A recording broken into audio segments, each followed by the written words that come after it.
যে পুলিশটা গুলি করছে টোকার বাচ্চা টোকাই ওই ম্যাট্রিক পাস করছে আজ ম্যাট্রিক পাসই করে নাই টোকার বাচ্চা পাবলিক ইউনিভার্সিটিতে ট্রান্সফারে যে কত কষ্ট হয় সেটা আমরা জানি 24 ঘন্টার মধ্যে 22 ঘন্টা পড়াশোনা করতে হয় আর সেই ম্যাট্রিক পাস করা টোকার বাচ্চা আমার ভাইয়ের বুকে গুলি করছে।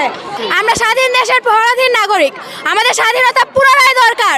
আমাদের ভাই বোনেদের মেরে শুয়ে দিচ্ছে রাস্তায়, আমরা কিভাবে বাসায় চুপ করে থাকি? জনহিত ভাইয়ের কি দোষ ছিল? সে একজন মেধাবী স্টুডেন্ট ছিল, সে একটা পাবলিকে পড়া স্টুডেন্ট আর যে পুলিশটা গুলি করছে টোকার বাচ্চা টোকাই ওই ম্যাট্রিক পাস করছে আজ ম্যাট্রিক পাসই করে নাই টোকার বাচ্চা ও একটা স্টুডেন্ট একটা পাবলিক ইউনিভার্সিটিতে ট্রান্সফারে যে কত কষ্ট হয় সেটা আমরা জানি। দিনে 22টা ঘন্টা পড়াশোনা করে আমরা চান্স পাই, 24 ঘন্টার মধ্যে 22 ঘন্টা পড়াশোনা করতে হয় আর সেই ম্যাট্রিক পাস করা টোকার বাচ্চা আমার ভাইয়ের বুকে গুলি করছে। মুক্তিযোদ্ধা তো মরে গেছে, সে কবে? তার নাতিপুতিরা যে অধিকার, মুক্তিযোদ্ধাকে আমি রেসপেক্ট করি, আই প্রাউড অফ মুক্তিযোদ্ধা, কিন্তু কথা হচ্ছে তাদের সন্তানরা অধিকার পাইছে।